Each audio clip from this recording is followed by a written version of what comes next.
بسم اللہ الرحمن الرحیم۔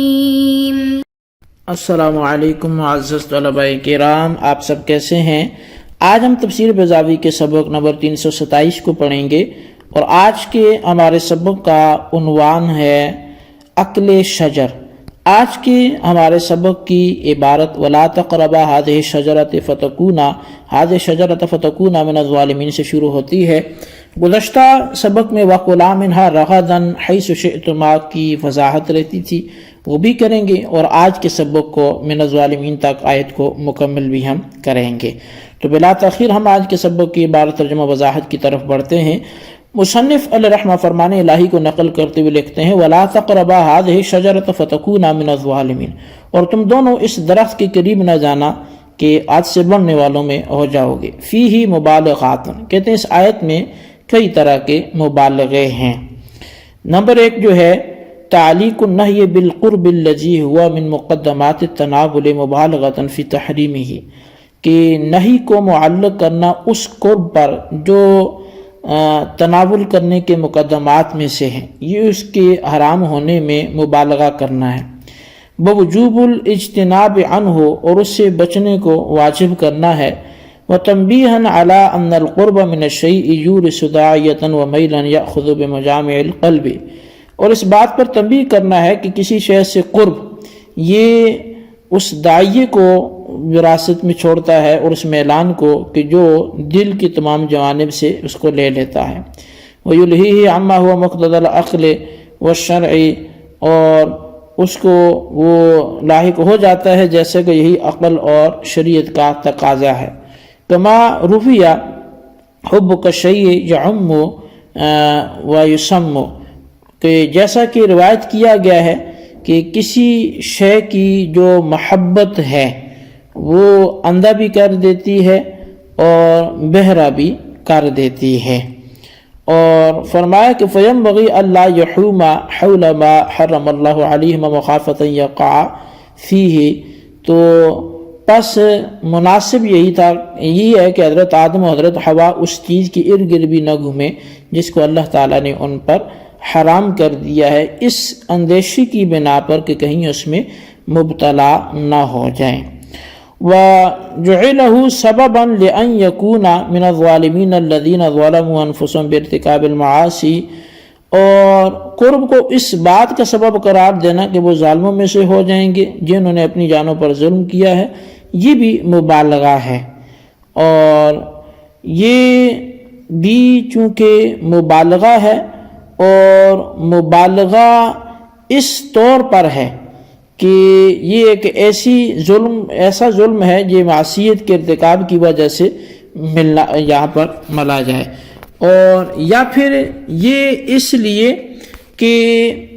وہاں پر جو ہے وہ بنقص حظہما بالاتیان بما یخل بالکرامۃ والنعیم،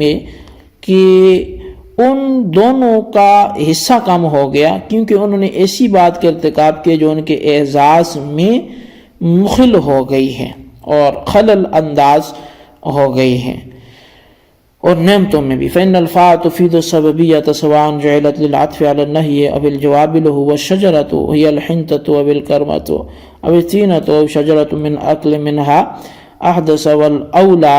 ألا تعين من غير قاطن كما لم يتعين في الآية لعدم توقف ما هو المقصود عليه، وقرئ بكسر الشين وتقرب بكسر التاء وهذه بالیاء۔ اور فرمایا کہ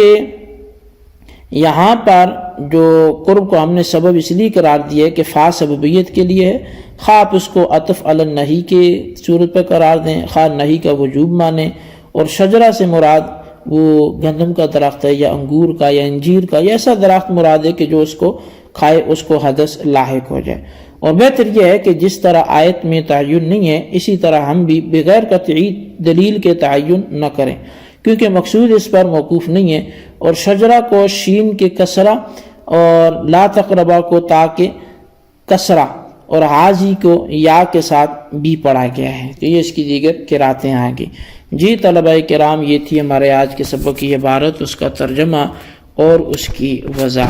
وضاحت ابھی ہم کرنے لگے ہیں۔ تو بلا تاخیر ہم بڑھتے ہیں آج کے سبق کی وضاحت کی طرف، اور چونکہ یہ بات پہلے گزر چکی کہ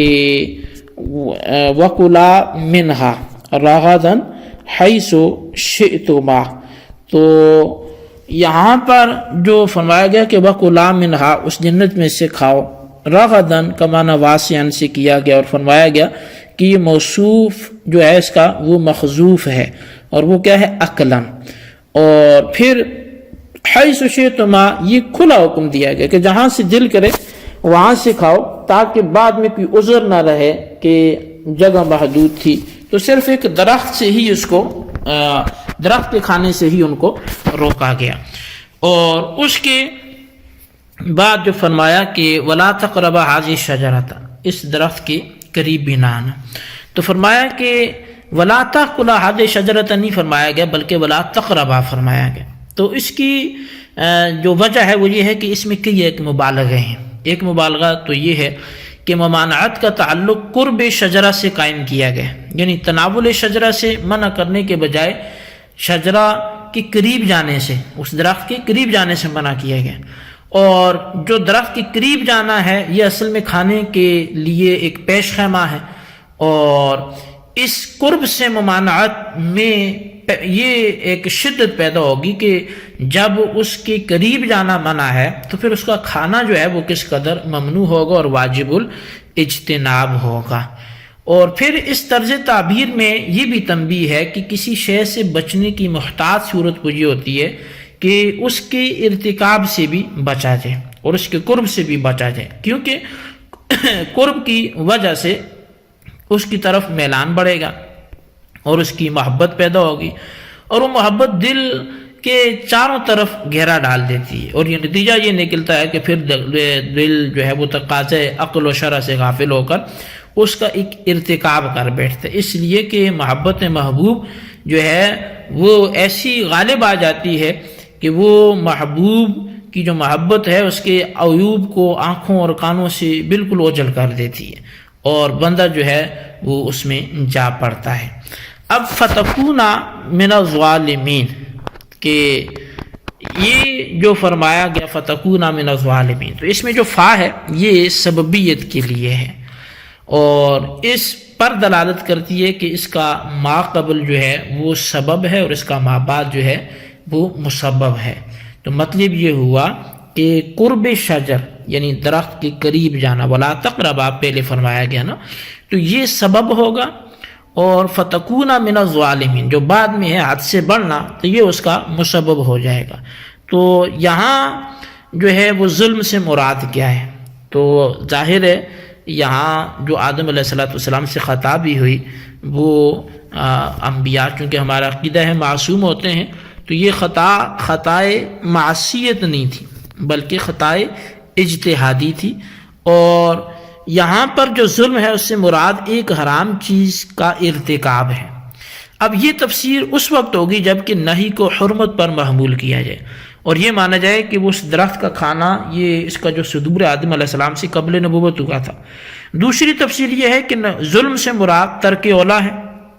اور درخت کا کھانا یہ بھی ایک جو